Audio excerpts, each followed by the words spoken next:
Bapak-bapak sekalian, pada hari yang keempat ini kita melanjutkan perkuliahan kita atau kajian kita dalam tajuk teologi sistematika dan pastoral ministry. Sekali lagi, kita akan melanjutkan pembahasan kita berkenaan dengan subjek systematic theology and pastoral ministry. Kita sudah membahas integrasi kedua bidang atau disiplin ilmu ini pada 3 hari berturut-turut. Dan kita sekarang melangkah kepada topik yang ke-6 atau pokok yang ke-6 dalam bab yang ke-6 atau chapter yang ke-6 yang bertajuk mengapa teologi sistematika begitu penting. Ya, sebenarnya apa yang saya sudah kemukakan pada bab yang ke-5 itu dilanjutkan pada pembahasan bab yang ke-6 ini yang sifatnya ya conclusion, sifatnya kesimpulan dalam sejumlah pernyataan-pernyataan yang saya akan kemukakan pada berikut ini. Mengapa teologi sistematika begitu penting? Ya tentu tidak juga mengabaikan bidang yang lain. Sama juga kita bertanya, mengapa teologi biblika begitu penting? Ya. Mengapa misiologi begitu penting? Mengapa pendidikan Kristen begitu penting? Mengapa counseling begitu penting? Sama semua. Karena masing-masing memiliki perannya sendiri-sendiri, memiliki keberartian dalam seluruh kajian rumpun teologi yang sangat luas. Masing-masing memiliki keunikannya sendiri-sendiri. Walaupun tentu sebagaimana yang saya sudah kemukakan, tidak mungkin dapat dipisahkan satu dengan yang lain karena teologi is only one. Teologi itu hanya satu, bukan banyak, bukan terdiri dari. Ya, bukan dibagi ke dalam atau dibagi dalam berapa bagian, tidak. Tapi dapat dijelaskan sesuai dengan bidang-bidang dengan keunikan dan fungsinya masing-masing. Mengapa teologi sistematika begitu penting? Ya, itu kajian kita pada petang atau pada sore hari ini. Bapak dan Ibu sekalian, kita mulai dengan mukadimah. Mukadimah itu sebenarnya sama dengan pendahuluan, introduction. Tapi memang penting, bukan hanya memaparkan latar belakang masalah, maksud tujuan, metode, tidak. Tapi mukadimah ini saya menyatakan sejumlah teks Alkitab yang berkoneksi kuat dengan pokok bahasan kita pada petang ini. Kita membaca 1 Timotius pasal 4 ayat 6 dan 7. Demikianlah firman Tuhan. Ya. Dengan selalu mengingatkan hal-hal itu kepada saudara-saudara kita, engkau akan menjadi seorang pelayan Kristus Yesus yang baik, terdidik dalam soal-soal pokok iman kita, dalam ajaran sehat yang telah kau ikuti selama ini. Tetapi jauhilah tahayul dan dongeng nenek-nenek tua. Yang saya ingin highlight dari teks ini, dari 2 ayat ini, yakni menjadi seorang pelayan Kristus yang baik.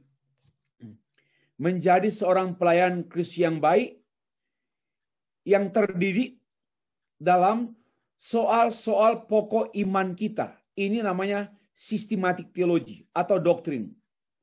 Yang terdiri dalam doktrin kita.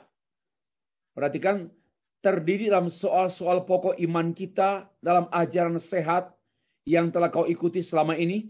Inilah yang dimaksudkan dengan doktrin. Doktrin, pokok-pokok ajaran, soal-soal pokok iman, atau ajaran yang sehat, sound doctrine. Ya, sound teaching.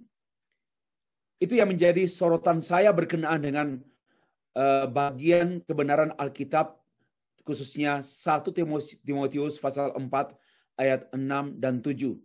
Bahwa Paulus mengencourage, Paulus memberi arahan, dan Paulus mengingatkan Timotius mengenai satu budaya, satu tradisi yang sehat, yang baik, di mana Timotius lahir, tumbuh, dewasa dalam satu keluarga yang sangat memberi perhatian kepada doktrin-doktrin. Ya, ini keluarga Kristen yang memberi perhatian kepada doktrin Kristen yang diungkapkan dalam soal-soal pokok iman dalam ajaran sehat, sound doctrine, a genuine doctrine. Itulah yang Paulus kemukakan kepada Timotius dalam rangka reminding him, mengingatkan dia mengenai doktrin-doktrin. Nah, di sini pula berbicara mengenai doktrin itu terkait dengan pokok iman dan terkait dengan ajaran sehat. Ya. Kontrasnya di bagian terakhir dia kemukakan, tetapi jauhilah tahayul, dongeng nenek-nenek tua. Apa maksudnya?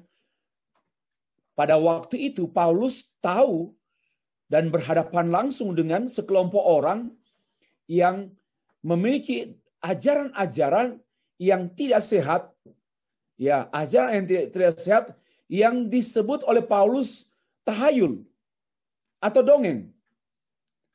Ya, yaitu biasa tahayul itu kan tidak nyata, tidak benar, dugaan, anggapan, atau rekayasa, atau dongeng, atau cerita saja, ya, cerita saja yang tidak real. Sebagaimana kita sekarang menghadapi Bapak Ibu pada era postmodern ini, kita berhadapan dengan banyak data, banyak berita yang sebenarnya tidak nyata. Apalagi alam pikir manusia postmodern ini semakin mempertemukan hal-hal yang impossible dari dunia maya, dia anggap sebagai dunia nyata. Itulah yang sedang menjabar kita pada beberapa dekade terakhir ini. Dunia maya. Dan maka itu pun semakin memengaruhi gereja, warga gereja, dengan kebenaran-kebenaran yang sebenarnya kebenaran maya. Bukan kebenaran yang objektif sebagaimana yang sangat ditonjolkan oleh manusia atau masyarakat modern silam. Pada masyarakat postmodern ini hampir tidak lagi membedakan mana kebenaran yang nyata dan mana kebenaran yang maya. Maya dan nyata hampir tidak dapat dibedakan. Maka hoax begitu beredar gencar, banyak memenuhi lalu lintas komunikasi informasi dunia melalui handphone, melalui WhatsApp, melalui Twitter, YouTube, dan sebagainya. Bapak Ibu, lalu dalam 2 Timotius pasal 1 ayat 13, Paulus memberikan satu dorongan lagi kepada Timotius. Dia sedang mempersiapkan Timotius untuk menjadi gembala sidang atau pastor di kota Efesus. Peganglah segala sesuatu yang telah engkau dengar daripadaku. Sebagai contoh ajaran yang sehat, lakukanlah itu dalam iman dan kasih dalam Kristus. Nah, ini satu arahan Paulus lagi kepada Timotius, peganglah. Ingat apa yang saya kemukakan pada hari pertama, pada 4 hari yang lalu, bahwa berbicara mengenai teologi sistematika itu tidak sama dengan doktrin, tetapi doktrin ini lebih banyak mendominasi kajian teologi sistematika. Nah, salah satu doktrin itu berkenaan dengan pengajaran dan pegangan. Pengajaran dan pegangan. Nah, peganglah segala sesuatu yang telah engkau dengar, yang diajarkan. Pengajaran yang disampaikan oleh para pengajar kepada keluarga orang tua Timotius dan termasuk kepada Timotius, Pengajaran itu dibarengi dengan pegang, ajar. Itulah doktrin. Doktrin itu berkenaan dengan pegangan dan juga dengan pengajaran. Dan itu yang Paulus kemukakan pada 2 Timotius pasal 1 ayat yang ke-13. Dan itu juga pegangan itu berkaitan erat dengan apa yang Paulus ajarkan, yaitu contoh ajaran yang sehat. Jadi mari kita memegang, Paulus mengingatkan, mendorong Timotius untuk memegang ajaran yang sehat. Ya, peganglah ajaran yang sehat. Itu yang dikemukakan oleh Paulus dalam 2 Timotius. Ini pun berkenaan dengan teologi sistematika. Tepatnya doktrin, Christian doctrine. Lanjut. Titus pasal 1 ayat 9, Paulus juga menyampaikan kepada Titus, dan berpeganglah kepada perkataan yang benar, yang sesuai dengan ajaran yang sehat, supaya sanggup menasihati, ia sanggup menasihati orang berdasarkan ajaran itu, dan sanggup meyakinkan penentang-penentangnya, karena sudah banyak orang hidup tidak tertib. Nah, inilah kita perhatikan ya. Doktrin itu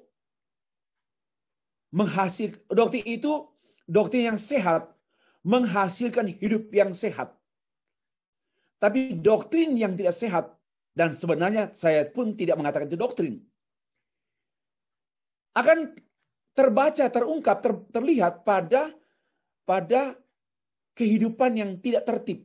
Sebagaimana yang dikemukakan oleh Paulus pada Titus pasal 1 ayat 9. Karena sudah banyak orang hidup tidak tertib. Ya. Hidup tidak tertib itu sangat mungkin disebabkan oleh karena doktrin yang tidak tertib. Tidak teratur, tidak tersistem. Tidak sistem. Akhirnya menghasilkan kehidupan atau kondak, kelakuan, perilaku moral yang tidak baik, tidak tertib, tidak tersistem. Maka Paulus menegaskan lagi mengenai ajaran yang sehat. Ya, ajaran sehat yang diharapkan dipegang. Berpeganglah pada perkataan yang benar sesuai dengan ajaran sehat. Pegangan. Dan ajaran yang, jadi di sini lagi, pegangan, dogma, doktrin, itu berkenaan dengan pegangan dan pengajaran yang sehat. Titus pasal 2 ayat 1, tetapi engkau beritakanlah apa yang sesuai dengan ajaran yang sehat. Sudah berkali-kali tadi kita membaca atau mendengar apa yang saya sebut ajaran yang sehat. Sound doctrine. Ya, genuine doctrine. Ajaran yang sehat. Ajaran yang solid. Ajaran yang tersistem. Ya. Dimukakan juga dalam Titus pasal 2 ayat 1. Beritakanlah apa yang sesuai dengan ajaran yang sehat. Itulah arahan dan dorongan Paulus kepada Titus. Dan kemudian pada pasal 2 ayat 7 dan 8, Paulus berbicara, hendaklah engkau jujur dan bersungguh-sungguh dalam pengajaranmu. Ini berkali-kali, bersungguh-sungguh dalam pengajaranmu. Sehat dan tidak bercela dalam pemberitaanmu. Kata pengajaranmu itu sinonim dengan pemberitaanmu. Sehingga lawanmu menjadi malu karena tidak ada hal-hal buruk yang dapat mereka sebarkan. Apa artinya? Wah, saya sangat bersyukur. Paulus memberikan satu guidance yang kuat sekali dan jelas tentang peranan daripada teologi sistematika.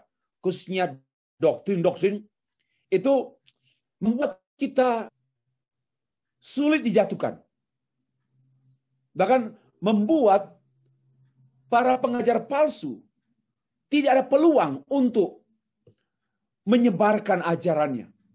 Itulah pengaruh kita. Memang kita harus begitu serius dengan tugas-tugas doktrinal, teologi sistematika. Kita harus sungguh-sungguh, seorang hamba Tuhan harus sungguh-sungguh memperhatikan penginjilan dan doktrin tidak dapat dipisahkan. Sebagaimana yang saya sudah utarakan pada 3 hari berturut-turut ini. Nah, Bapak Ibu, hendaklah engkau jujur dan bersungguh-sungguh, sincere. Jujur dalam pengajaran. Ya. Dan sungguh-sungguh dalam pengajaran. Jujur dan sungguh-sungguh. Jujur dalam pengajaran itu berkenaan dengan jujur terhadap Alkitab. Saya berkali-kali menekankan, we always must be faithful to the text, to the biblical text, and must be obedient, dan harus taat kepada hukum penafsiran yang bertanggung jawab. Itu yang namanya jujur. Bagi saya, orang yang belajar teologi itu salah satu upaya orang mau jujur.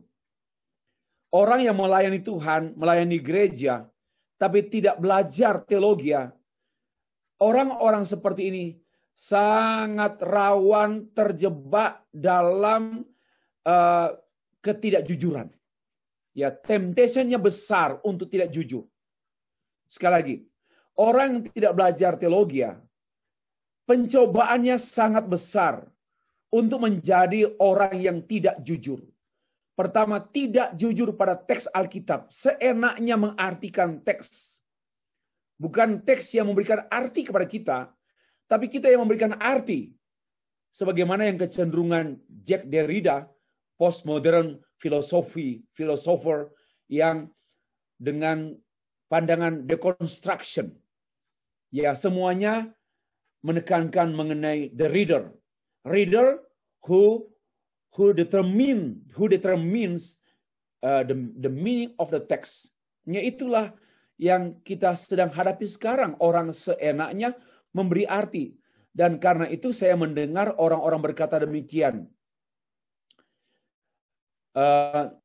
Mari kita memaknai hidup. Nah, inilah the reader. Dan akhirnya terbawa memaknai teks. Kita memaknai teks dalam kehidupan ini. Biarlah kita memaknai kehidupan ini dengan baik, dengan benar. Salah, itu kata memaknai. Kita bukan subjek atas kebenaran. Kita adalah objek dari kebenaran. Dan kebenaranlah yang memaknai kita. Kebenaran yang mengontrol kita. Dan kebenaran yang membuat kita berarti. Ya, jadi sudah salah-salah istilah yang beredar pada beberapa tahun terakhir ini yang sangat memilukan. Tapi banyak juga yang tidak sadar akan hal itu. Bahkan para pastor dan pendeta pun mencoba dan mengulangi kata kalimat-kalimat seperti itu. Yakni memaknai pelayanan, memaknai doa, memaknai khotbah saya. Ini bahaya sekali kalimat-kalimat yang kedengarannya baik di telinga tapi racun di hati. Racun di iman. Nah, kembali yang saya sampaikan Bapak Ibu, ini satu penjelasan saya dari Paulus kepada Timotius dan juga pada Titus yang membahas mengenai keberartian teologi sistematika, khususnya doktrin-doktrin yang sehat. Ya, di tengah-tengah jabaran tantangan yang dihadapi pada masa itu oleh Titus dan juga oleh Timotius. Sama juga dihadapi oleh Paulus. Dan saya pikir doktrin yang tidak sehat pada masa itu pun tetap ada sampai sekarang ini, pada masa kini, doktrin yang tidak sehat. Karena itu kita perlu menegaskan bagaimana kita harus memperjuangkan doktrin yang sehat. Sound doctrine. Ya, dan kita harus sungguh-sungguh dan jujur. Kita harus berjuang, studi. Saya berkali-kali mengatakan, orang yang tidak belajar teologi sangat rawan menjadi orang yang suka menipu, tidak jujur, dan tidak bertanggung jawab. Ya, sama juga lah. Para penatua, diakon yang terlibat dalam pelayanan gereja, namun hanya terampil dalam manajemen gereja. Tapi tidak ahli dalam manajemen gereja. Sehingga kadang-kadang gereja diatur dengan cara manajemen umum. Atau manajemen perusahaan, manajemen company, manajemen kerajaan yang habitatnya berbeda yang semestinya dalam manajemen Alkitab, biblical management. Itulah kesalahan-kesalahan yang menyedihkan, yang merusak gereja berabad-abad. Baik, itulah bagi saya yang merusak gereja itu bukan warga jemaat. Yang merusak gereja yaitu pendeta atau pastor dan juga majelis gereja, para pemimpin gereja. Mereka lah yang cenderung merusak gereja. Secara khusus ketidakjujuran terhadap Alkitab. Harus tanpa melewati proses secara SOP. Ya, standar operational procedure, yaitu penafsiran eksegetis secara biblical bertanggung jawab, tidak sekedar mengambil kulit luar saja lalu mengartikan sunatlah, potonglah, tanpa mengerti substansi esensi arti sunat. Itu sesuatu yang menyedihkan. Ya, Bapak dan Ibu sekalian, kita mulai membahas tadi mukadimah. Sekarang kita ke konten. Ada sejumlah pokok pikiran yang saya kemukakan berkenaan dengan mengapa teologi sistematik itu penting. Ya, sama juga lah dengan saya katakan mengapa misiologi itu penting. Mengapa biblical teologi penting. Nah, sekarang teologi sistematik itu penting. Satu, karena teologi itu berkenaan dengan kehidupan. Maka teologi and life. Teologi and life. Teologi tidak berkenaan semata-mata berkenaan pada kajian-kajian doktrinal sebagai scientific satu upaya saintifik, bukan. Tidak demikian. Walaupun memang juga teologi itu scientific. Ada aspek itu. Kalau tidak ya tidak objektif dan tidak bisa dipelajari karena dia menggunakan metode. Namun lebih dari itu, teologi itu ya tentu juga mungkin orang berkata, Pak, sama teknologi juga berkaitan erat dengan life. Teknologi and life. Ya oke, tapi dia ada pada rumpunnya, pada bidangnya, pada dunia sendiri. Mari kita perhatikan dari teks Alkitab firman Allah di atas yang kita baca tadi tentang tulisan Paulus kepada Titus dan pada Timotius, maka kita boleh menyatakan demikian. Theology is not only our standards of sound words, sound doctrine, but also wisdom for living righteously unto God. Sekali lagi, teologi itu tidak hanya berkenaan dengan standar dari ajaran-ajaran sehat, tapi juga adalah hikmat untuk hidup benar di hadapan Allah. Ya, itulah doktrin, itulah teologi. Wisdom. Jadi doktrin itu berkenaan dengan wisdom.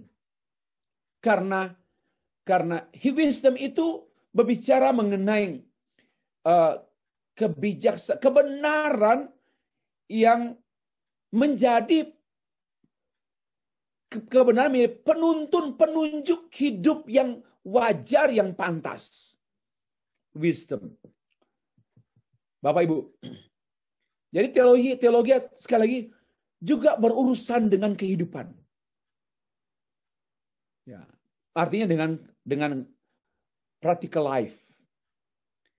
Scripture is absolutely clear. Kitab suci secara mutlak jelas bahwa teologi is holistic for all of life.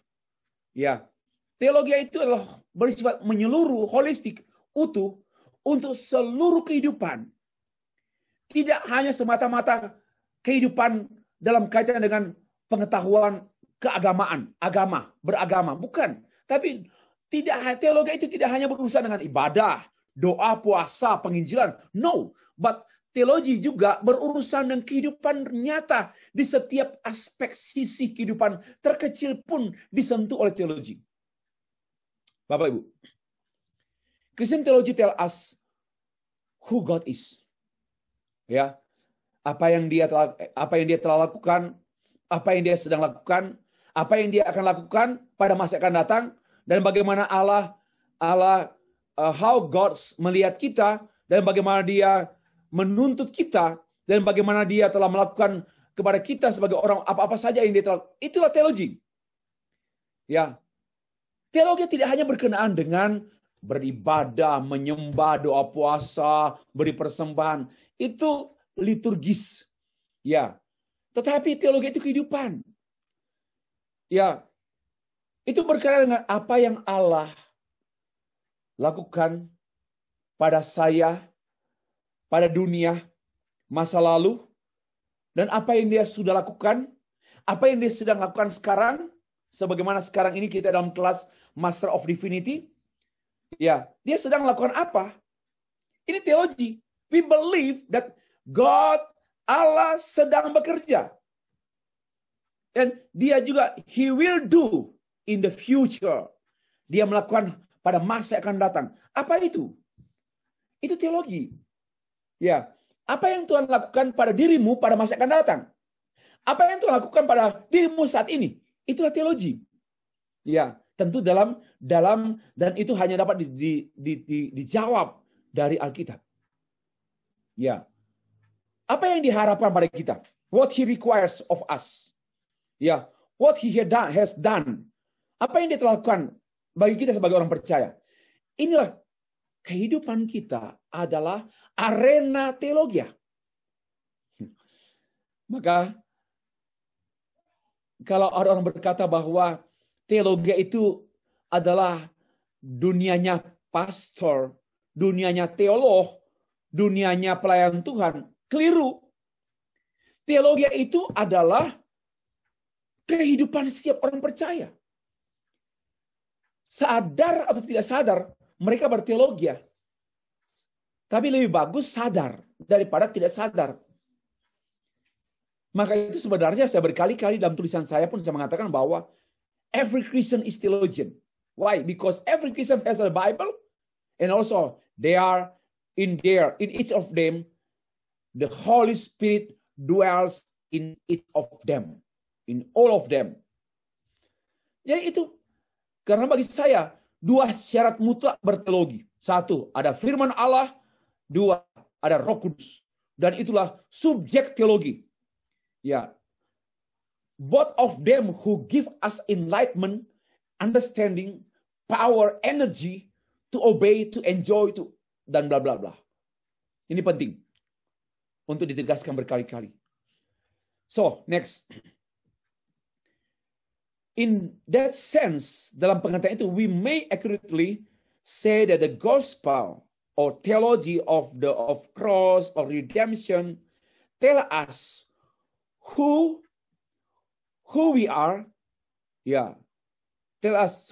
who we were before salvation, and what we are now in Christ, and who we are becoming, and who we will be in glory. Wow. Itulah teologi.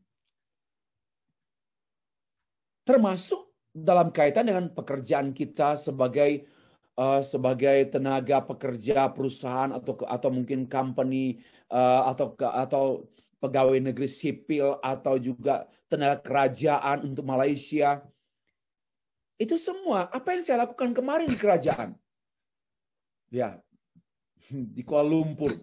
Apa yang saya lakukan hari ini di Kota Kinabalu?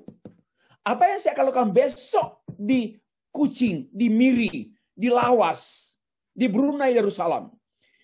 Itu pun berkenaan dengan kehidupan, pernikahan, anak, papa, mama, makan, pertanian, perikanan, government, politik, ekonomi, budaya, semua entire of life.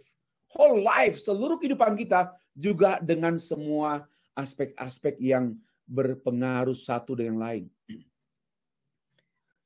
Nah, secara khusus dalam setting redemption, ya, I was saved by Christ on the cross. Ya, I have been being saved.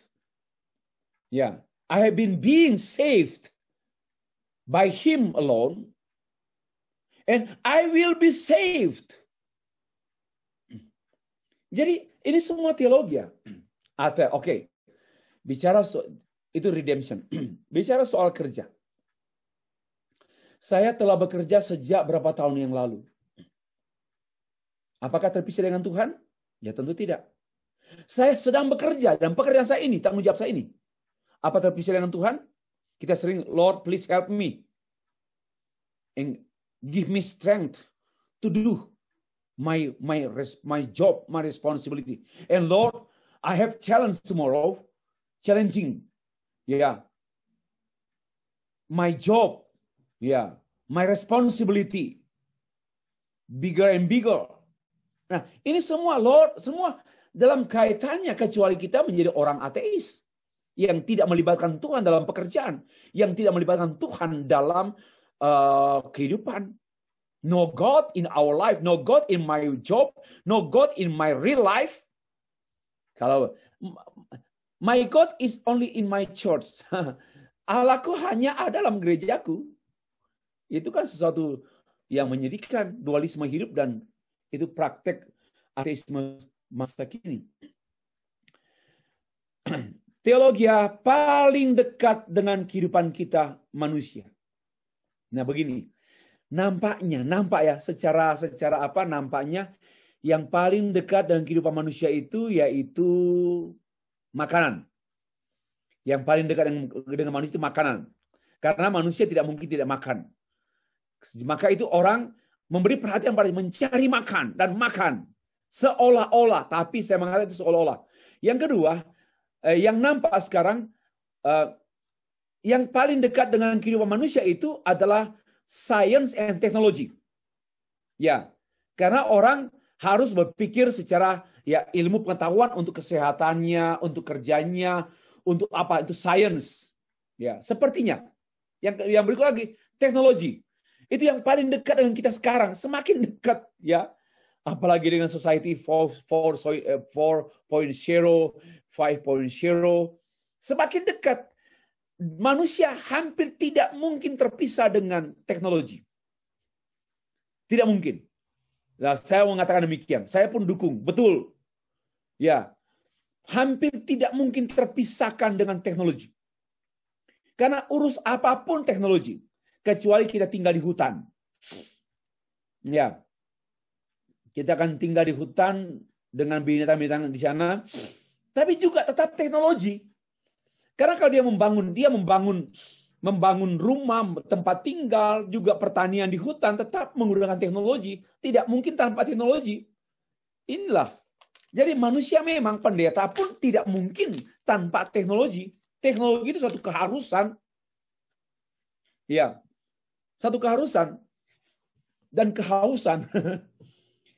Tetapi kalau mau disimak, itu sebenarnya hanyalah alat. Jadi bagaimana mungkin manusia lebih dekat dengan alat? Ya, bagaimana manusia lebih dekat dengan alat? Tentu tidak mungkin. Itulah sebenarnya yang dikatakan manusia itu makin hampir tidak terpisahkan dengan teknologi.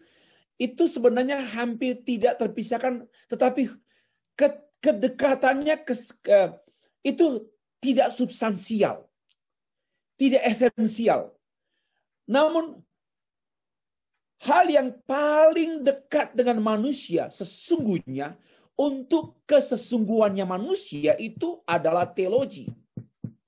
Teologi adalah mengenal Allah, mengalami Allah, ya, menikmati Allah, menjadi serupa dengan sifat-sifat Allah dalam Kristus, becoming like Christ, dan menjadi orang yang benar-benar totally obey God, depend on God, serving God.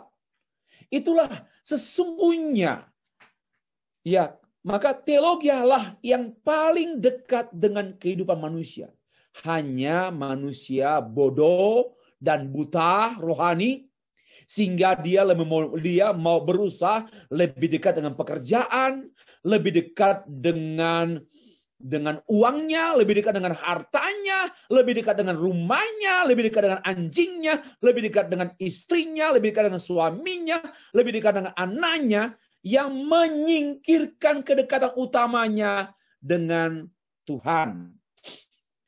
Loh Pak, apakah kedekatan saya dan istri tidak teologis? Iya, kedekatan saya dan istri adalah kedekatan teologis. Tetapi di antara saya dan istri ada Tuhan. Kalau tidak ada Tuhan antara kita dan istri, kita masing-masing, ya minta maaf. Kita bukan orang beragama Kristen. Kita ateis. Ya, itulah teologi yang paling dekat dengan kehidupan. John Frame berkata, if we do not do what we know, we do not know what we think we know. Oh. Itu sama juga dengan Yakobus pasal 1 ayat 2. Ya, jadilah pelaku-pelaku firman. Bukan hanya not hearers only. Be ye doers of the word of God, of course. Not hearers only. Apa artinya? Jangan hanya tahu saja, jangan hanya dengar saja, jangan hanya tahu saja, tapi do it. Ya, do it. Apa artinya? Teologi sistematika tentang doktrin tentang Allah khususnya, kita mengenal Allah, kita mengalami Allah, kita melakukan apa yang Allah mau. Itu yang dimaksudkan penjelasan saya sebelumnya. Setelah itu saya mengutip John Frame. Bible doctrine atau diantaranya ya systematic theology is not tidak semata-mata mere biblical correctness tentang ketepatan, correctness itu ketepatan biblical, but it is divinely energized force of truth, suatu kekuatannya, energi ilahi dari kebenaran. Wow. Bahwa teologi itu, doktrin itu bukan hanya bicara soal biblical correctness, tetapi ada energi ilahi keluar yang ada dari kebenaran itu. Yang memungkinkan kita rebuild, membangun ulang, renew, refurbish atau pulih kembali, reconstruct, disusun ulang. Mengenai apa? Mengenai hidup kita. Ya, around the person of Christ. Jadi sebenarnya begini. Para ilmuwan mereka mengcreate teori dan mereka mencoba melakukan. Tapi sebenarnya itulah hal-hal hanya berkenaan dengan lahiriah. Ya. Tetapi untuk urusan kita dengan Tuhan,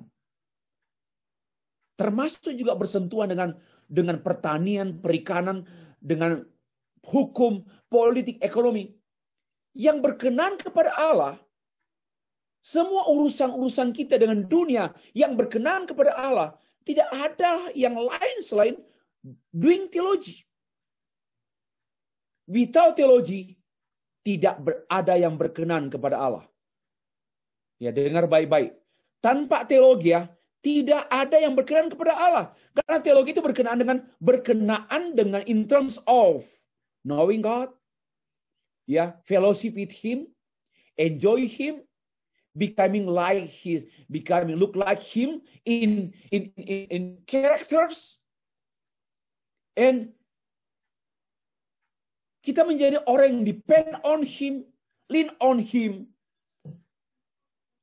obey Him, serving Him. Nah, inilah yang dikemukakan oleh penjelasan poin 6 tadi ini. Bible doctrine itu, atau biblical doctrine ya, itu tidak hanya bicara soal ketepatan biblical, tapi juga kehidupan. Ada kekuatan untuk kita merenew hidup kita, makin serupa Kristus. Karakter kita makin menjadi seperti yang Tuhan kehendaki. Ada remakes, rebuilds, renews, dan sebagainya. Itulah kuasa kebenaran. Christ adalah tema teologi, tema utama teologi yang menjadi template. We put our light into theology, and Christ is the template of Christian theology. You know template? Ya. Jika kita menulis sesuatu, kita perlu template. untuk mengatur keserasian, ke sistem dan kesesuaian. Christ is our template, our model, our modal. Ya, He is our figure. Christ is author of our faith, according to Hebrew chapter 12, verse 2. He is the creator of us. He create us to be a new man. Yeah, and He is the blueprint for the new man. Dan semua itu hanya dapat dipahami secara teologis. Bapak Ibu, Christian theology is the core of Christian worldview. Theology is our biblical worldview, and our biblical worldview supply the values, ethics, conviction, identity from which our choices flow. Very good and very clear. Teologi itu adalah cara pandang biblical kita. Ya, dan cara pandang biblical kita yang yaitu teologi itu akan nampak pada values of life, our values, our ethics, our conviction, our identity, and our morality. Demikianlah semua dari teologi. Therefore, theology is never merely abstract, theoretical, and or proposition, not mere, tidak semata-mata itu. Tetapi itu juga harus diterjemahkan menjadi behavior, translate into behavior. God's great plan for the believers is transformation into the image of God in Christ by means of God's truth. Ya, itulah suatu proses doing theology. Maka sebenarnya kita setiap hari, setiap saat, walaupun kita melakukan apa saja, itu senantiasa dikaitkan dengan doing theology. Yang kedua, theology and revelation and redemption. Nah, ini lebih khusus lagi. Theology is at the center of God's self-revelation. And at the center of God's self-revelation is redemption. Jadi, pusat penyataan Allah dan teologi adalah pada pusat penyataan God's revelation, self-revelation. Allah menyatakan dirinya. Ya. Dan itulah, tanpa Allah menyatakan diri, kita tidak mungkin berteologi. Dan penyataan Allah itu sudah diungkapkan dalam bentuk perkataannya yang tertulis dalam Alkitab. Dan kemudian pusat penyataan diri Allah itu pada penebusan. Apa artinya? Oke, kita boleh bicara mengenai teologi pertanian, teologi politik, teologi kebudayaan, ya, teologi pengharapan, teologi pendidikan, teologi misi. Tetapi center of God's self-revelation, termasuk center of theology is redemption. Apa artinya? Boleh kita bicara soal teologi in general understanding, dan teologi itu berkenaan dengan kehidupan nyata, tetapi juga yang paling utama, teologi itu berkenaan dengan penebusan. Itu yang paling hakiki. Karena Tuhan tidak hanya berkenaan dengan mengurus manusia secara umum, untuk nanti kemudian mereka sejahtera, damai, mati dan binasa. Tapi bagaimana juga Tuhan menyiapkan umat, ya, untuk hidup sampai pada pengalaman redemption, sehingga tidak binasa. Ya, maka itu kalau orang Kristen hanya telah tuju pada hal-hal yang sifatnya kesejahteraan, bukan keselamatan, ini orang Kristen yang tidak menghargai keselamatan. Bagi saya, minta maaf, ya bukan Kristen. Sama dengan orang Kristen, orang pada umumnya. Ya, karena inti teologi itu redemption. Walaupun memang teologi itu berurusan dengan semua aspek, termasuk seksualitas. Tetapi inti daripada teologi adalah redemption. Bapak Ibu, saya pikir saya sudah terangkan juga apa yang di poin 2 ini. All of God's redemptive grace is relational. God's bring us into a relation with Himself through Christ as the basis for all true identity and community. Samalah, ya. Next, theology is the big picture. Theology is the big picture. Satu gambaran besar yang membukakan kepada kita tentang God's story in captivating detail. Allah membukakan hal-hal yang menakjubkan, yang menawan tentang dirinya kepada kita. Teologi itu. Maka itu orang yang berteologi akan mengenal Allah semakin detail, semakin kaya. Maka bahasa pujian penyembahan pun tidak hanya haleluya, puji Tuhan, haleluya, puji Tuhan. Itu berulang-ulang, semakin kaya. Saya dahulu saat berdoa, lancar berdoa, cepat sekali. Sekarang, semakin belajar, saya berdoa semakin tertati-tati berdoa. Ya Tuhan. Karena saya harus membicarakan dan berbicara kepada Tuhan mengenai apa-apa yang ada dalam Tuhan yang detail, yang captivating detail, hal-hal yang mengagumkan, yang menawan, yang wow. Seperti itu. Maka sampai kita mati pun kita akan terkagum-kagum dengan hal-hal yang terkandung, yang berkaitan erat dengan pribadi Allah dan karya Allah yang tidak pernah tuntas. Ya, karena itu belajar teologi tidak boleh pernah berakhir. Belajar teologi tidak boleh pernah berakhir karena tidak akan pernah berakhir. Kita menyelami betapa menawannya Allah itu. Tapi kalau orang belajar tidak belajar teologi, betapa miskinnya, maka Allah itu hanya lip service dan Allah itu hanya kalimat-kalimat yang berulang-ulang dikatakan. Ya, Tuhan mati di kayu salib. Hanya itu terus. Dan dia akan datang kembali. Haleluya. Dia telah mengampuni dosaku. Hanya itu terus diulang-ulang. Ya.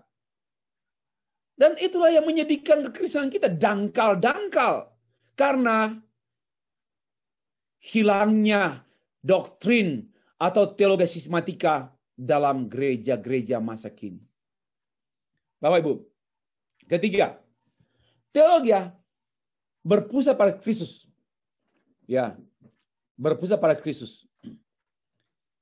Teologi keeps opening up to us all that God is towards us in Christ.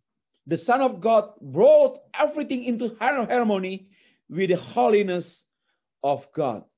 Jadi teologi itu menjaga, mempertahankan keterbukaan kita kepada bahwa semua yang Allah lakukan, kerjakan kepada kita in Christ.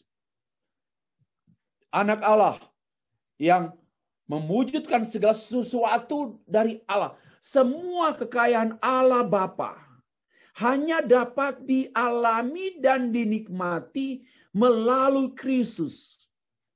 Kekayaan Allah Bapa, yaitu kekayaan kasih karunia yang mengampuni, menebus, menolong, menyelamatkan, menyediakan, dan segala sesuatu yang tidak ada di dalam dunia, yang dunia tidak berikan.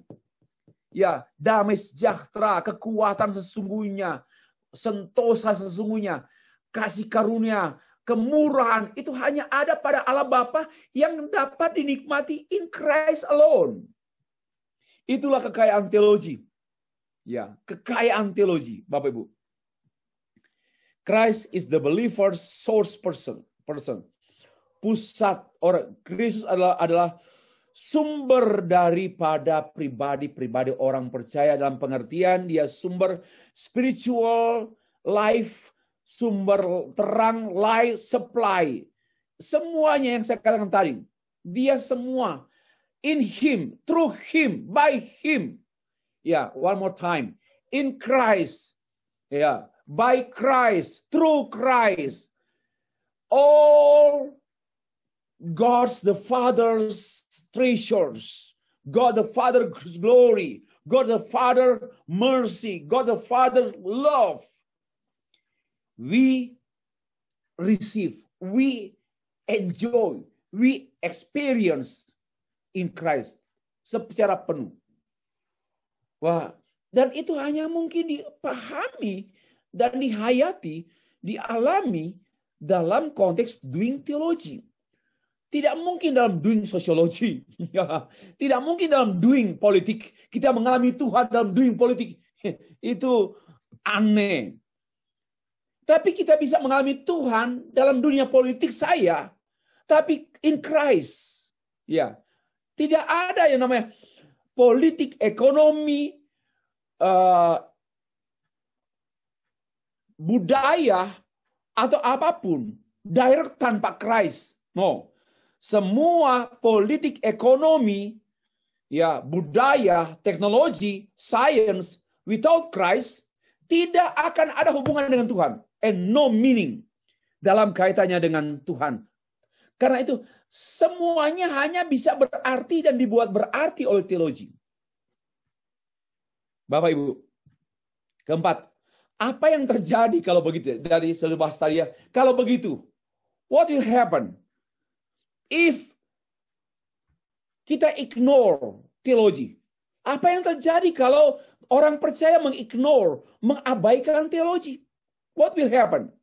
Ya, tanpa teologi gereja akan diubah menjadi bukan gereja lagi. Ini will happen. Ya, ilmu yang akan ada yang menguasai gereja, ilmu sosial, psikologi, antropologi, sosiologi, ya, manajemen, leadership, itu yang menguasai gereja sekarang. But tidak ada koneksinya dengan biblical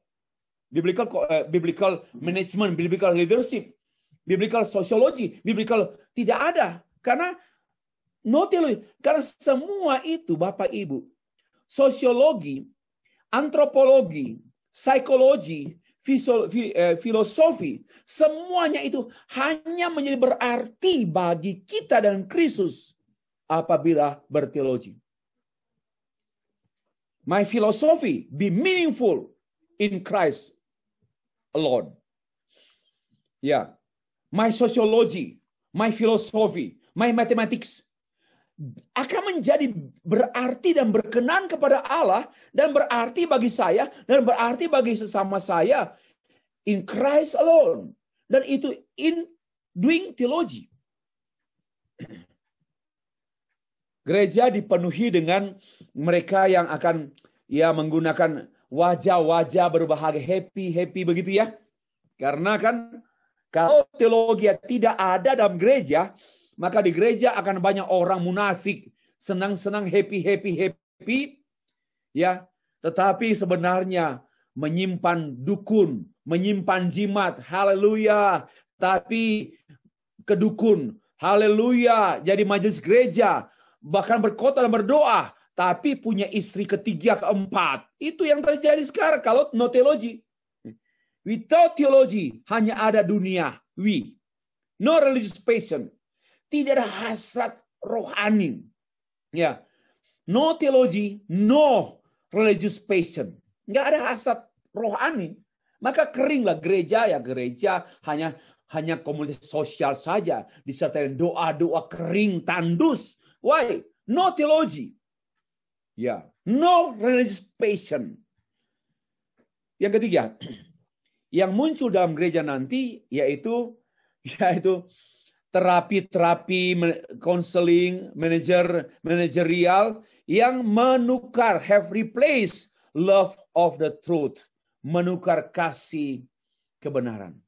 Yang ada sekarang hanyalah ya kita bantu orang buat terapi, bantu. Manajemennya tambah bagus, buat gereja tambah bagus, tetapi kehilangan kasih dari kebenaran. Hanya ada pengetahuan, terapi, pengetahuan manajerial.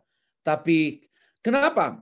When theology is pada waktu teologi is consistently ignore, pada waktu teologi secara konsisten diabaikan, gereja akan menjadi a venue for leaders to display their entrepreneurial skill entrepreneurial skills. Maka di gereja akan menjadi tempat orang-orang untuk memamerkan kelebihan-kelebihan politik, ekonomi, harta, kelebihan-kelebihan skill, kelebihan-kelebihan dalam entrepreneur, kelebihan-kelebihan dalam hal budaya, dan tidak ada lagi urusannya dengan yang namanya religious passion. Itu yang terjadi sekarang. Maka itu banyak gereja sekarang hebat-hebat semua kan? Hebat gereja sekarang semua. Ya. Pengaturannya, sistemnya, organisasinya begitu detail, begitu rapi, begitu tersistem. Tetapi kehilangan religious passion. Wow. Coba perhatikan. Apa beda perusahaan-perusahaan sekarang dengan gereja?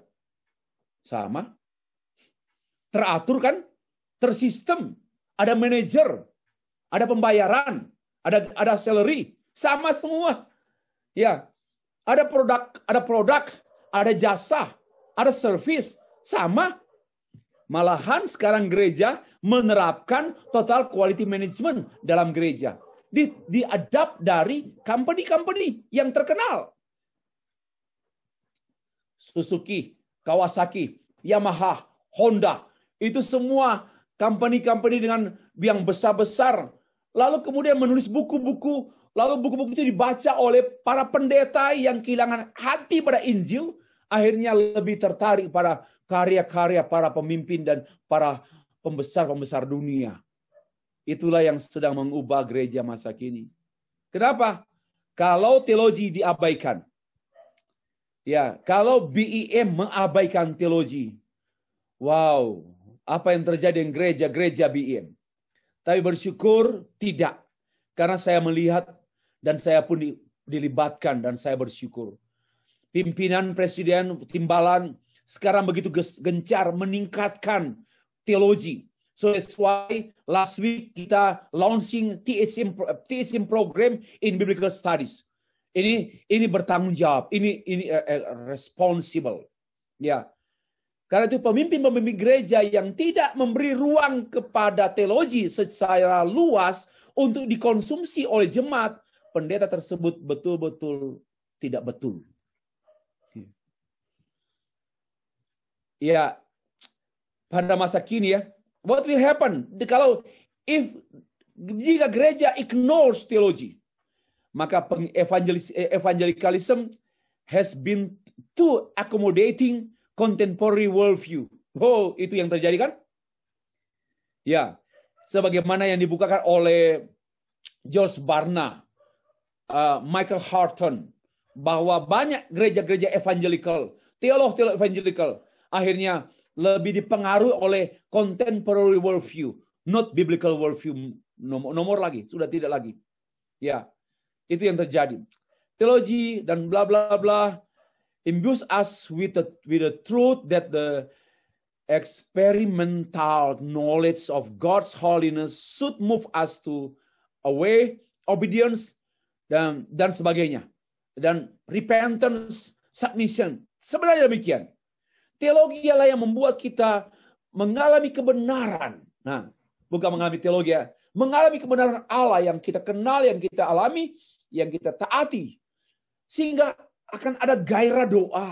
Akan ada dorongan menginjili.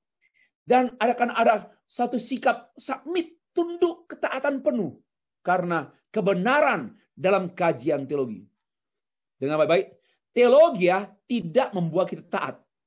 Teologi tidak membuat kita menyembah Allah. Tapi teologi,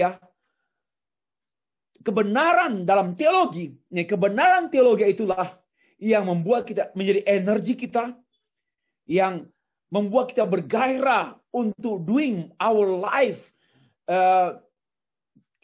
kehidupan saleh kita. Karena kebenaran dalam teologi.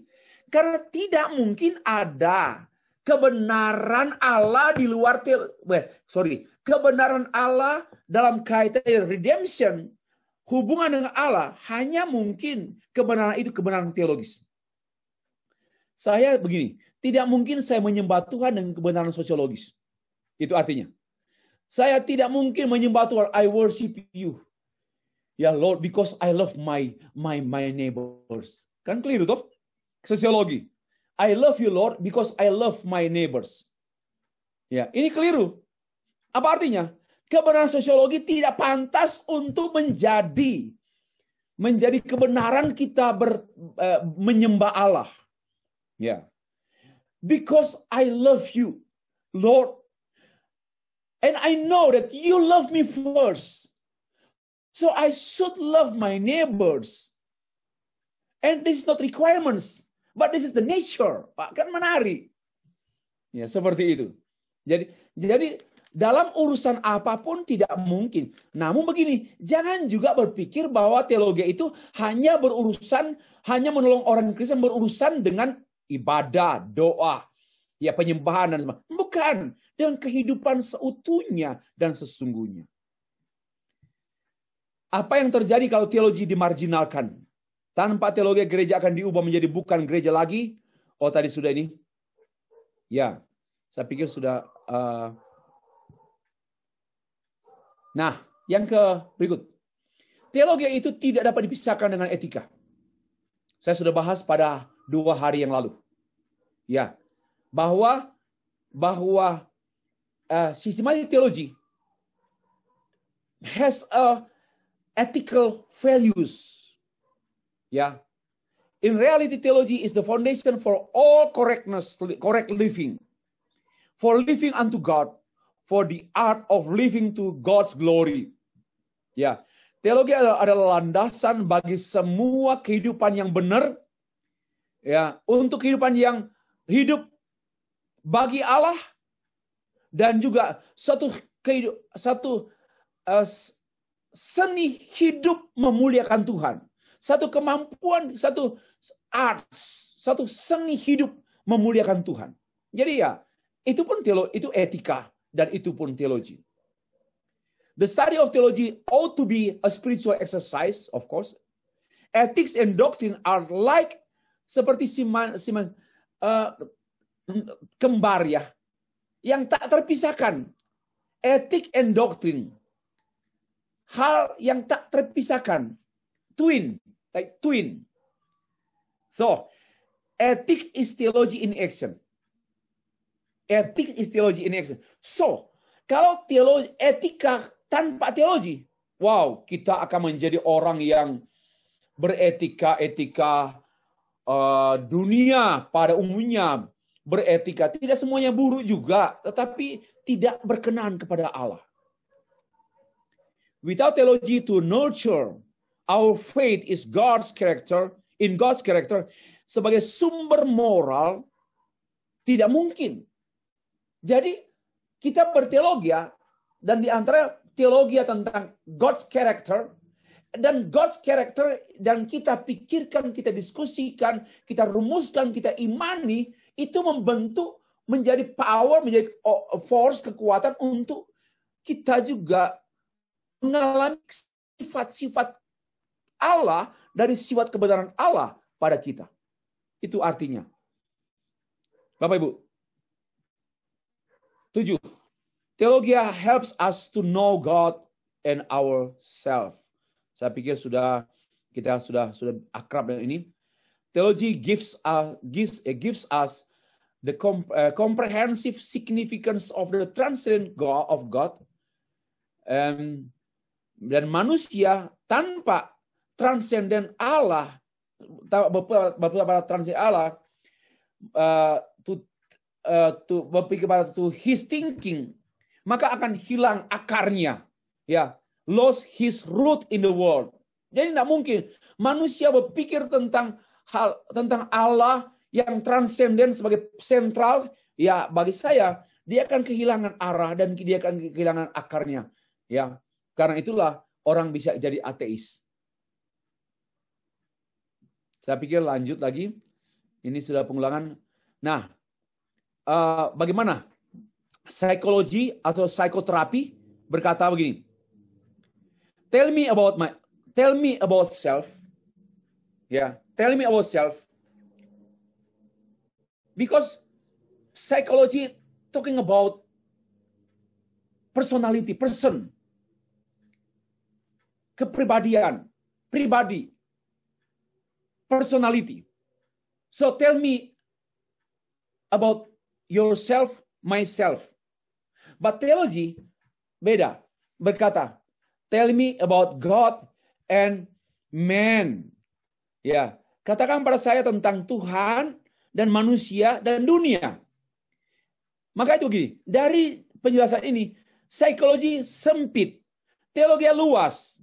Why? Because psychology talking about the self, yourself, myself, and ourself.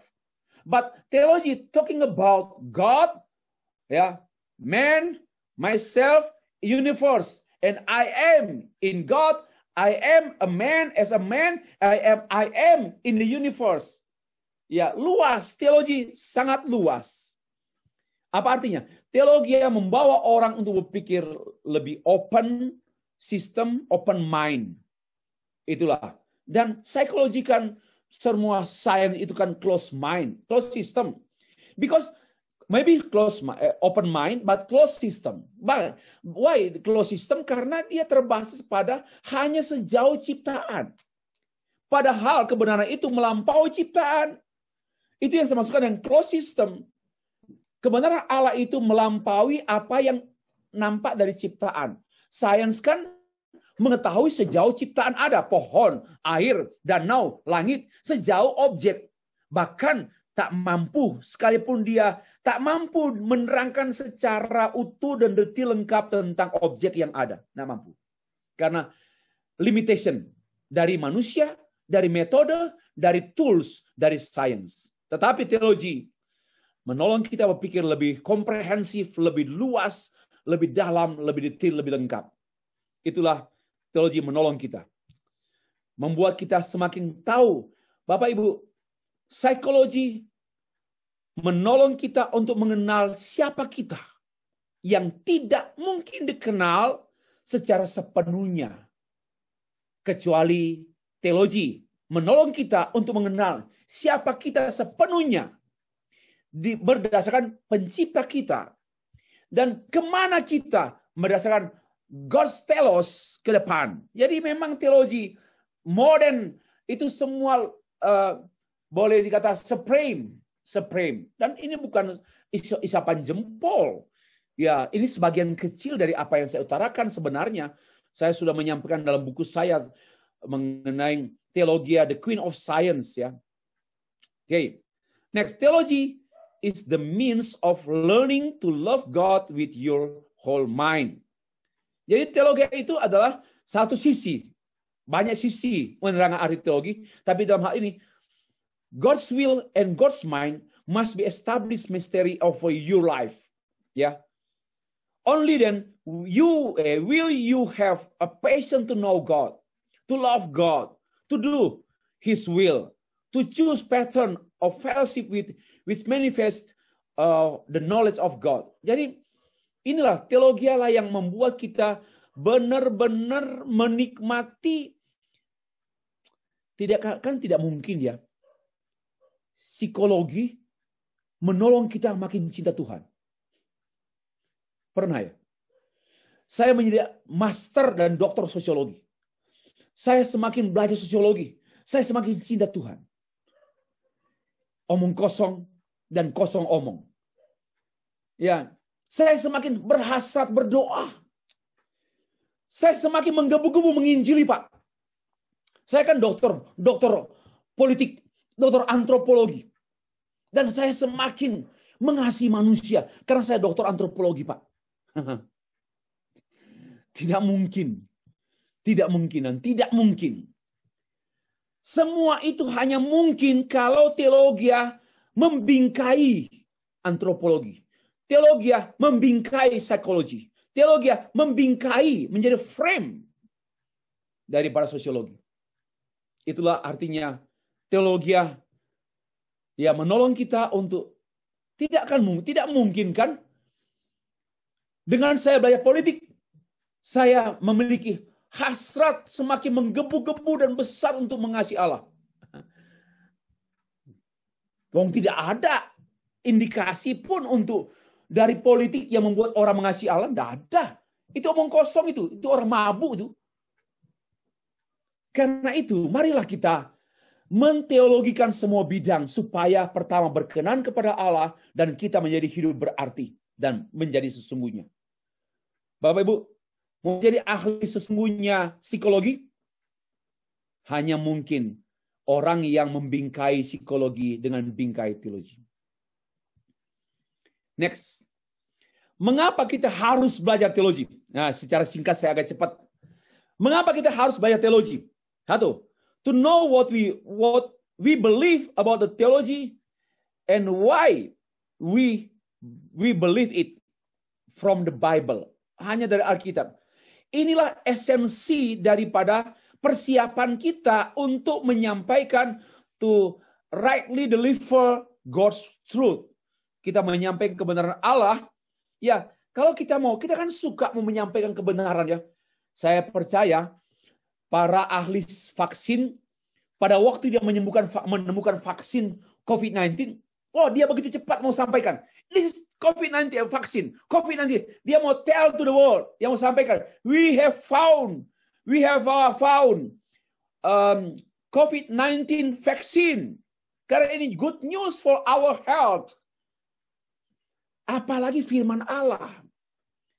Pasti kita mau memberitahukan keselamatan, pengampunan dosa, jalan yang patut, hidup yang patut. Pasti kita mau sampaikan. Dan itu hanya bisa kalau belajar teologi. Ya. Belajar why we are to apply theology to all areas of life. Karena mengapa kita belajar teologi? Karena memang kita harus menerapkan teologi dalam seluruh area kehidupan. Without theology, it is nearly impossible to attain a unified biblical view, life view. Ya, nggak mungkin. Theology tell us about God, about ourselves, about the world, and about our place where we are now.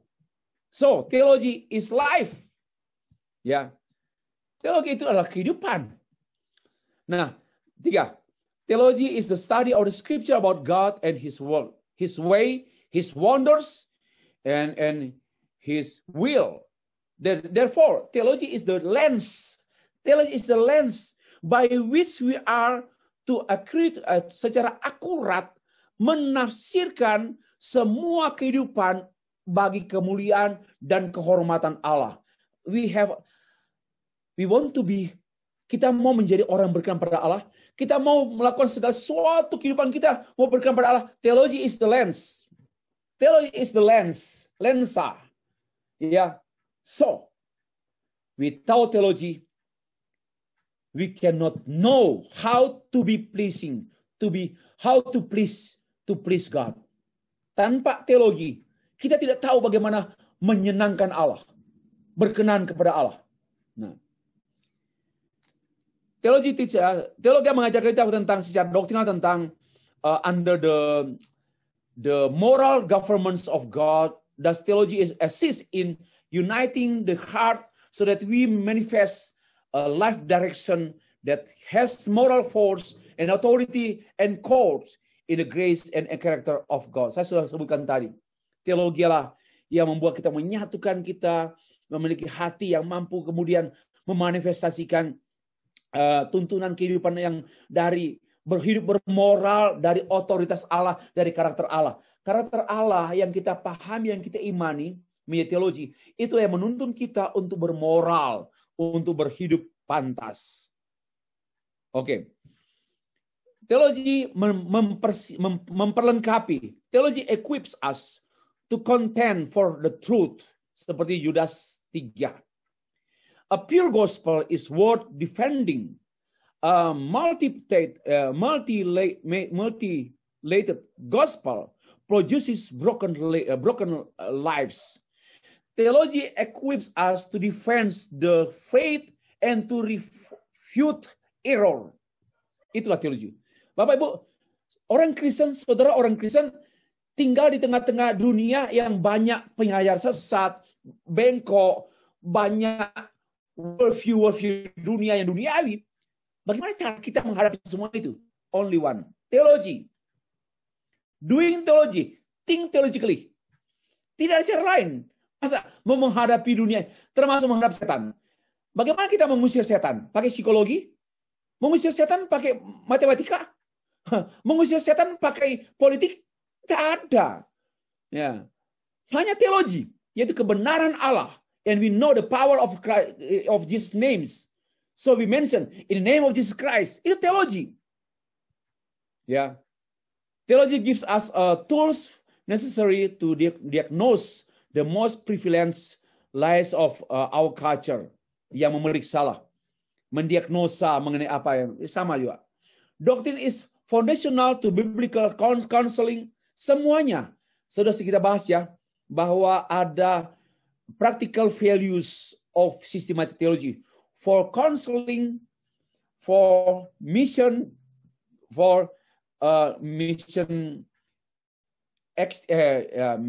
mission enterprise, and counseling enterprise, and juga pastoral enterprise.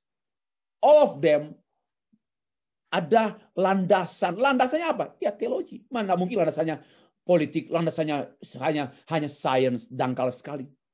Okay. The study of theology equip us to love God with the entire mind. Very good. It's prepare us to live a life of the universal obedience to God. Itu mengajak kita it teaches us to study doxologically, berdoksologi dalam roh saat beribadah, saat menyembah. The study of theology gives us the truth in systematic fashion. Ya, studi teologi yang memberi pada kita satu kebenaran dalam satu pola yang tersistem. Ya, kebenaran supremasi Kristus yang didesain itu sangat menolong kita untuk sampai pada mengagumi Allah. Wow, seperti itu. Christ died on the cross, and we adore God. Wow, karena kita mengagumi, dan kita tidak mungkin mengagumi. Sayangnya banyak orang mengagumi Allah secara psikologi. Gini, kasihan ya Tuhan, dia dicambuk loh, dia diludahi, dipukul, diinjak-injak. Saya nggak tega, sedih sekali saya itu. Ini rasa tergugah dengan Yesus karena psikologi. Ini psikologi. Nah, atau tidak bisa. Jadi ada pemikiran sosiologis. Tidak bisa. Kita harus meningkatkan solidaritas. Ya, solidaritas. Kenapa? Banyak gereja dibakar. Ayo kita menggalang kekuatan sosiologis, kekuatan umat. Ya, itu kan sosiologis. Bukan itu cara Tuhan. Ya, waktu gereja dibakar, ya di Indonesia banyak gereja dibakar, tapi beberapa tahun ini masih makin berkurang. Tapi ada juga, ya orang dibakar, orang Kristen dibakar. Ya, di Nigeria orang Kristen dibakar. Ya, lalu muncul orang Kristen mempertimbangkan aspek sosiologis. Ayo kita membuat satu gerakan sosial. Nah, itu bukan cara Tuhan mah. Yang cara Tuhan itu cara teologis.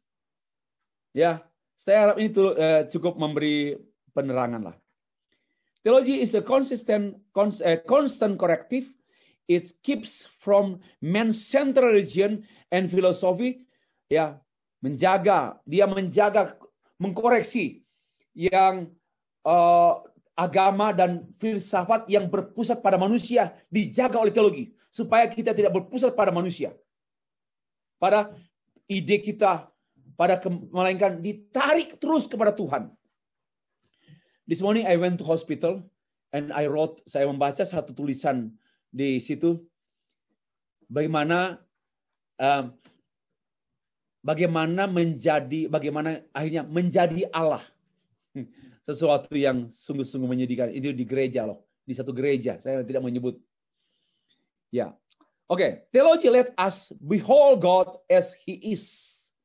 Teologi membiarkan kita untuk memandang Allah sebagaimana Allah adanya. Bukan sebagaimana Allah saya mau. Saya mau Allah menjadi seperti yang saya mau. But theology let us behold God as He is indeed.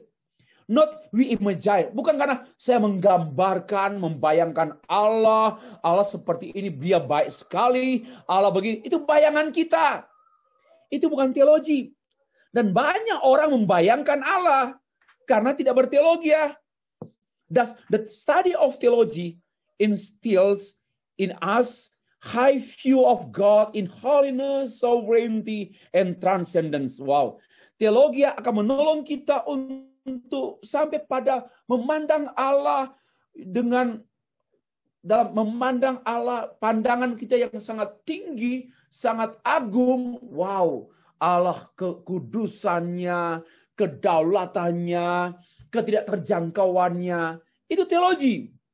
Maka sejauh mana orang Kristen sampai pada level ilmu seperti ini? Ya, kalau tidak dangkal sekali, Tuhan itu baik, Tuhan itu baik, Tuhan itu baik. Saya dapat uang tadi pagi, Tuhan itu baik. Saya sembuh, Tuhan itu baik. Waktu dia sakit, tidak pernah berkata, Tuhan itu baik. Itu kan sesuatu yang tidak beres, tidak berteologi ya, maksudnya tidak berteologi. Teologi menyatukan menyatukan setiap disiplin dan setiap bidang pengetahuan. Semua teologi, semua ilmu di dunia hanya dapat disatukan oleh teologi. Boleh orang berkata demikian, Pak, no. Yang menyatukan seluruh disiplin ilmu di dunia, matematika. Karena semua bidang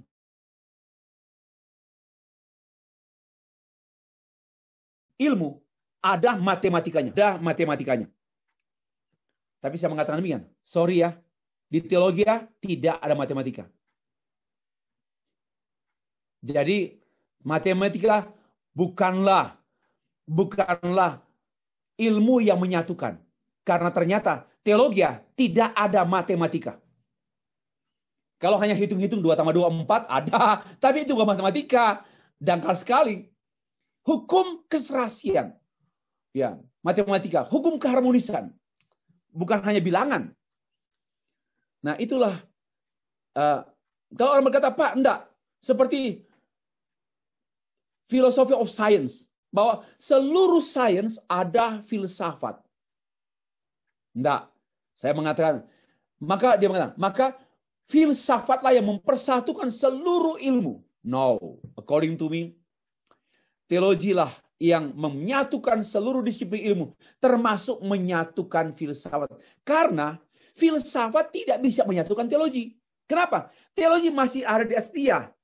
Teologi itu berbicara mengenai supreme things yang real. Tetapi filsafat berbicara mengenai supreme things but yang ideal. Not real but ideal. Beda sekali. Nah, dan sebagainya. Saya pikir Bapak bisa baca sendiri. Penutup. Saya akhiri dengan membuat sejumlah pernyataan demikian. 1. Hubungan Allah dan manusia adalah hubungan teologis. Ya. Tidak mungkin hubungan saya dengan Allah itu hubungan fisikal. This is my body and that's God's body. That's God's soul and that's my soul. Nggak mungkin. Hubungan Allah dan manusia adalah hubungan teologis. Ini kalimat yang pertama kali saya tulis tadi siang. I am very glad because it is very simple statement, but I never heard about this statement. Belum pernah mendengar kalimat ini. So I found this statement this afternoon midday. Hubungan Allah dan manusia adalah hubungan teologis. Maka itu manusia harus berteologi ya. That's why all human being harus doing theology. But without theology, you have no relationship with God. With your God. Tidak ada hubungan dengan Allahmu. Oke, yang kedua. Hubungan manusia dengan sesama pun secara mendasar, secara esensial adalah hubungan teologis. Suami istri, kalau hubungan hanya hubungan tubuh, hubungan jiwa, hubungan apa? Ateis pun, orang-orang ateis pun, suami istri pun hubungan tubuh, jiwa, ya, hubungan rambut. Sama. Tetapi yang sebenarnya hubungan kita antar saya dengan jemaat, dengan pastor, dengan my president, dengan my sesama saya, dengan istri saya, dengan anak saya, hubungan yang sesungguhnya kami itu seharusnya hubungan teologis, theological relationship. Ya, ini pun kalimat saya yang saya temukan. Maybe orang sudah pernah tulis tapi saya belum baca. Tapi ini yang saya baru tahu dan saya bersyukur dan senang. Yang terakhir, semua yang dipikirkan, yang dikerjakan oleh manusia harusnya terutama dilakukan secara teologis, ya, semua. Mau makan, mau minum obat, mau sakit, mau sembuh, mau marah, mau ke tandas, mau tandas itu toilet bagi Malaysia ya. Mau ke tandas, mau ke office, mau driving car, mau apa saja harus teologis dalam pengertian, dalam kaitannya dengan hubungan dengan Tuhan, mengenal Allah, berhubungan dengan Allah, mengenal kehendak Allah, bersekutu dengan Allah, menjadi serupa dengan Allah. Maka tidak ada sisi terkecil pun manusia yang tidak berkaitan dengan Allah. Tidak ada. Semuanya berkaitan dengan Allah. Apa artinya? Semuanya must be theological. Ya, all are theological. Harus teologis. Di luar itu, tanpa teologis, tidak berteologia, maka tidak patut dan tidak layak dan tidak berkenan kepada Allah. Demikianlah. Terpujilah Tuhan. Saya sudah selesai menyampaikan materi ini. Saya kembalikan